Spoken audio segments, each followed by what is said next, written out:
Announcing his budget proposals in December, Minister Ruairi Quinn said that his focus was on protecting those most vulnerable. And the Minister also spoke of maintaining the number of special needs assistants. This was a nonsense because the cull of special needs assistants had already started. CNOs and the department officials efficiently carried out the Minister's directive, and kids with special needs and behavioural problems were forced to cope without support and to manage with a reduced service. 227 SNAs lost their jobs and were removed from the system, and vulnerable children, their parents and teachers are still reeling from the fallout of this decision. The Minister's post-budget statement never mentioned travellers and their particular educational needs. Their essential supports were decimated earlier in the year, and the additional allocation given to schools removed. Services lost included resource teachers for travellers, the withdrawal of visiting support teachers for travellers, the reduction in resource hours for children with low incidence special needs, the proposed reduction in learning support teachers under the general allocation model, and the phasing out by 2012 of senior traveller training centres. All of these services and specialised teaching posts contributed greatly to improving numeracy and literacy standards amongst the children from the travelling community and increased the number of travellers successfully completing the junior cert. And it seems clear that when it comes to targeting vulnerable children, this government, like its predecessors, has no conscience.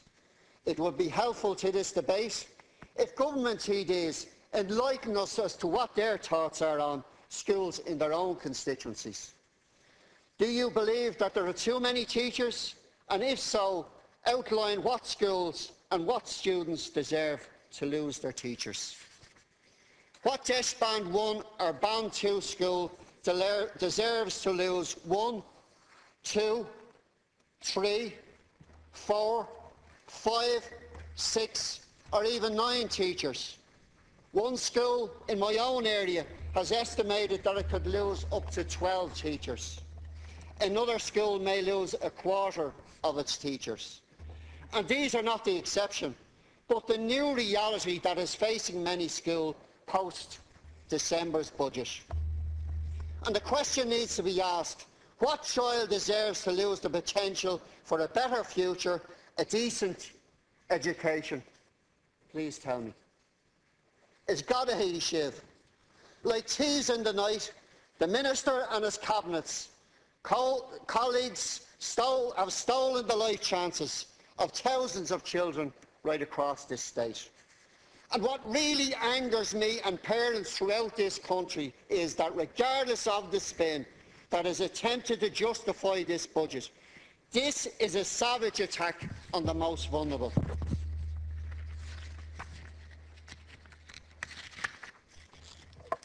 I want you to read into the record tonight the background of some children who attend the DEIS school, because I think it gives a stark reminder as to why we need extra support in these schools. And only the names have been changed. Tom's dad is in prison and his mum suffers from depression and has difficulty managing her 3 other children. Jack suffers from low self-esteem.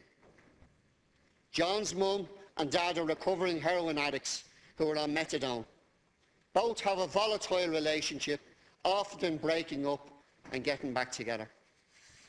Bob is a stable family, but his family has huge difficulties with their neighbours.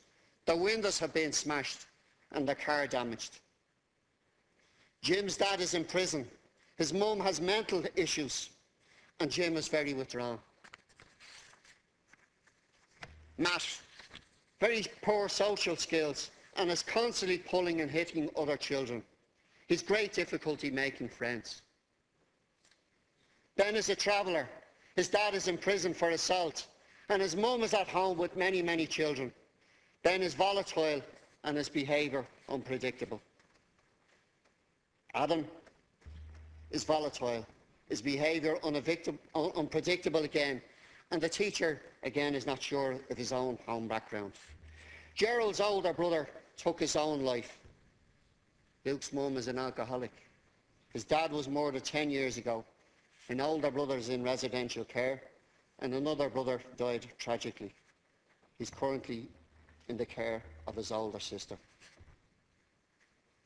Lucy's dad is in prison, convicted of inflicting grievous bodily harm. Mary's mum and dad are drug addicts. Mary lived on the streets in her early years and is currently cared for by her grandmother. She's very withdrawn. Jessica's family are involved in crime. Maeve's mother was an alcoholic who was killed by a close relative who's in prison. She's currently cared for by a guardian who's a functioning alcoholic. Linda's mum is a recovering addict and the father has left her home. But this report was given to me by a principal of a DEIS school, someone of the highest integrity who's not given over to exaggeration. And I also know that there are many number of principals and teachers from other schools listening to this debate here tonight who from their own teaching experiences can vouch for the truth of the shocking reality that I've outlined in this one school. I talked to one principal and he thought he was talking about his school and he was concerned that I would identify his school. This is the world we live in. And you don't know it, Minister, you ought to. As one teacher who contacted me said, the children in this school have done nothing to deserve this kind of treatment. Another said, without small classes and specialised programmes, the children will be condemned to educational poverty. And the cycle of educational disadvantage was being broken, so the removal of resources at this time will have a disastrous effect on our children. And when looking at this issue, we also must take into consideration the loss of an estimated 700 school guidance counsellors in a move that Bernardo's believes will severely affect children because of the essential role they play in supporting young people's educational, emotional and mental well-being. School guidance counsellors are often the first point for young people when they experience difficulties at school. They're one of the few free supports available and they play a vital role in helping young people in times of crisis. Out of all the initiatives in DEIS, the withdrawal of support teachers could have the most detrimental effect on the teaching and learning in our schools. And there are simply too many children with educational and emotional behavioural difficulties for schools to manage without support teachers. Their loss will have a massively negative effect on the children who need additional help in school. And it will undermine their basic right to receive an education in a calm and safe environment. This will result in more suspensions and expulsions, and there will be a significant disruption in classrooms in the long run. And in the long run, there will be a huge cost to the taxpayer. It is recognised internationally that providing additional targeted support for children with special needs or from disadvantaged backgrounds can make a significant difference in their lives. Child poverty in Ireland can only be eradicated if we tackle educational disadvantage that is passed down from one generation to the next. And when the DEIS initiative was launched, the accompanying action plan recognised that underachievement in school has profound and far-reaching consequences for children and adults in later life. Not only does it lead to economic uncertainty, but it has implications for the individual's well-being, their health, self-esteem and participation in family and community life. I want to conclude by quoting from the views of many parents and teachers who have contacted my office on this issue. One parent said that their children's literacy and numeracy levels have all improved in the last few years, that they're confident, they're happy and enjoy going to school. But now, she said, I am sick, worried sick about their future. A teacher said to me, with class sizes increasing, children who need extra help just won't get it. These cuts contradict everything suggested in the new literacy and numeracy framework. We are taking a massive step backwards.